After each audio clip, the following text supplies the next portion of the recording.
കൂടുതൽ വാർത്തകളും വീഡിയോകളും കാണാൻ ഈ ചാനൽ സബ്സ്ക്രൈബ് ചെയ്യുക. കൂടെ ബെൽ ബട്ടൺ അമർത്തുക. നമസ്കാരം.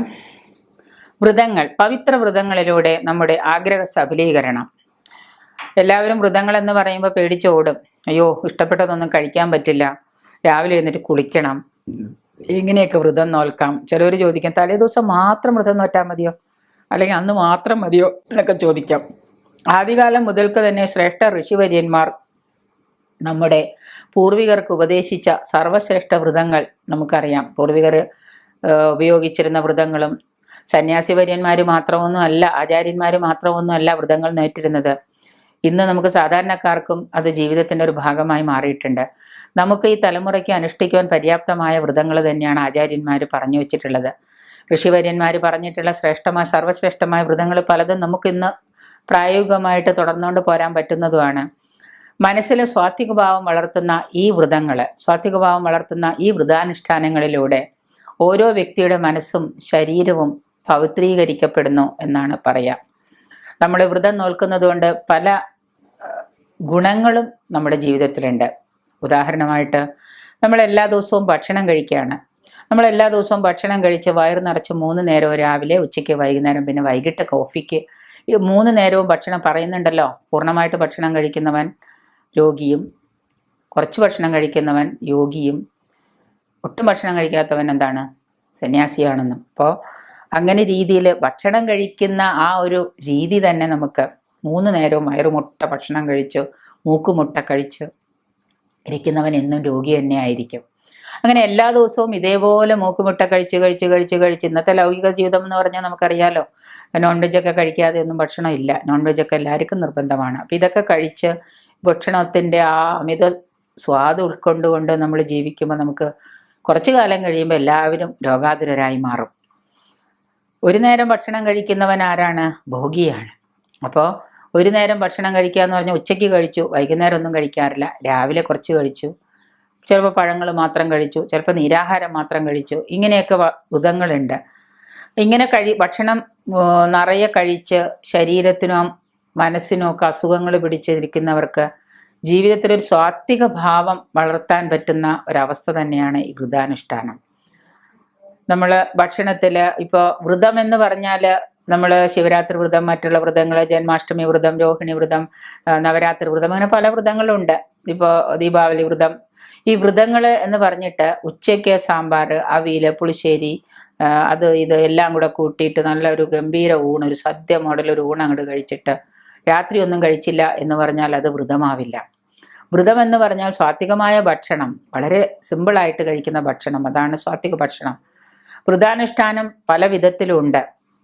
പൂർണ്ണോപവാസമാവാം, മധ്യമമാവാം, കുറച്ചാവാം, ഒരു നേരം അഹര്യാഹാരം കഴിച്ചിട്ടാവാം, രാത്രി ഭക്ഷണം കഴിക്കാതെ ആവാം, രാത്രി ഉപവാസം ആവാം. അങ്ങനെ പലതരത്തിലുണ്ട്, പല വ്രതങ്ങളുണ്ട്. ഇനി നമുക്ക് ഏത് വ്രതമാണോ വേണ്ടത്, നമ്മുടെ ആഗ്രഹം എന്താണോ അതിനനുസരിച്ച് നമ്മൾ വ്രതത്തിൻ്റെ മഹത്വം അറിഞ്ഞു വേണം അത് ചെയ്യാൻ. വെറുതെ വ്രതം നോറ്റിട്ട് കാര്യമില്ല. ഇപ്പം സ്കന്ദഷഷ്ഠി എന്നിടുന്നു, തലേ ദിവസം നമ്മൾ പറഞ്ഞു, തലേ ദിവസം നമ്മൾ ഒരിക്കലെടുത്തു. ചിലവർ 7 ദിവസം മുമ്പേ വ്രതം എടുക്കുന്നു.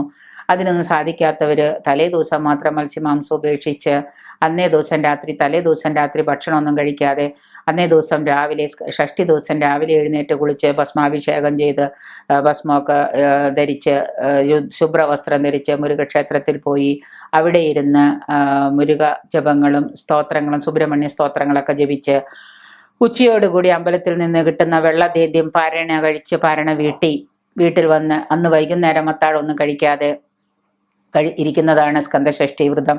ചിലവർ അന്ന് വൈകുന്നേരം വീട്ടിൽ വന്നു കഴിഞ്ഞാൽ മൂക്കുമുട്ട വീണ്ടും എന്തെങ്കിലും കഴിക്കും. അമ്പലത്തിൽ പോയല്ലോ, ഷഷ്ഠിയല്ലേ, അവിടെ നിന്ന് കഴിച്ചല്ലോ, ഇനിയിപ്പോൾ കുഴപ്പമില്ല, വൈകുന്നേരം കഴിച്ചു.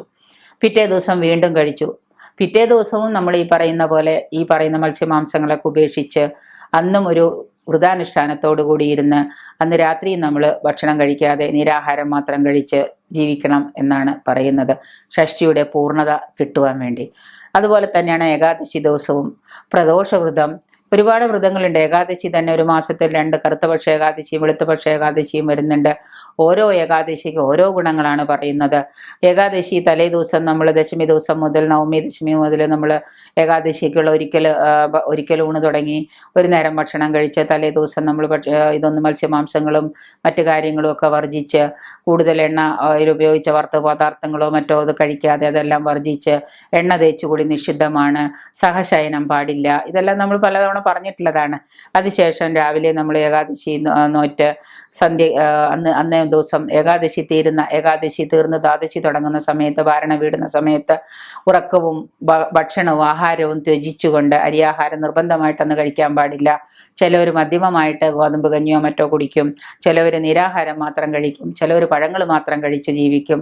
ഞങ്ങളൊക്കെ എന്ന് പറഞ്ഞു കഴിഞ്ഞാൽ അരിയാഹാരം കഴിക്കാൻ പാടില്ല എന്ന് പറഞ്ഞാൽ ഗോതമ്പും കഴിക്കാറില്ല. കാരണം ഗോതമ്പിലും ചിലപ്പോൾ അരിയുടെയൊക്കെ മണികൾ പെട്ടുപോകുന്നുള്ള ആ ഒരു ഉൾപേടി കൊണ്ട് നമ്മളതും നിഷിക്കും. എന്നിട്ട് വല്ല ചെറിയ പഴങ്ങളോ അല്ലെങ്കിൽ ഏതെങ്കിലും ഇതുള്ള അതായത് വേവിക്കാത്തതായ പച്ച പഴങ്ങൾ, മീൻസ് ഇപ്പോൾ നമ്മൾ ഈ റോബസ്റ്റാ പഴം അല്ലെങ്കിൽ ഏതെങ്കിലും പഴങ്ങൾ ഏതെങ്കിലും പച്ചയ്ക്ക് കഴിക്കുക. വേവിച്ചതായിട്ടൊന്നും കഴിക്കാതെ അങ്ങനെ അന്നത്തെ ദിവസം കഴിച്ചു കൂട്ടി പിറ്റേ ദിവസം നമ്മൾ ദ്വാദശി തീരുന്ന സമയത്ത് പാരണ വീട്ടി കഴിഞ്ഞതിന് ശേഷം നമ്മൾ കഴിച്ച് കഴിഞ്ഞതിന് ശേഷം ഭരണ വീടി കഴിഞ്ഞാൽ പിന്നെ നമുക്ക് ഏകാദശിയുടെ ഫലം തീർന്നു.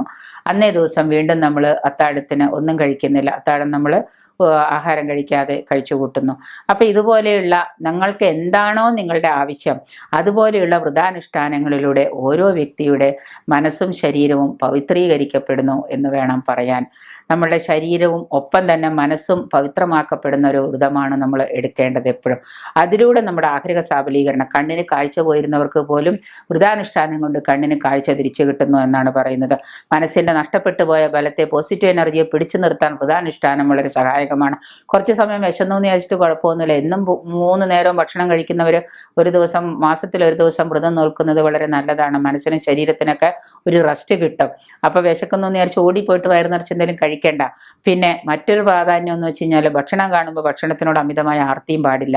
ലിംഗവ്യത്യാസമില്ലാതെ ജാതിപത ഭേദമില്ലാതെ നമുക്ക് ആർക്കും തങ്ങളുടെ ആവശ്യങ്ങൾ നിറവേറ്റാൻ വേണ്ടി വ്രതം നോൽക്കാനാവും.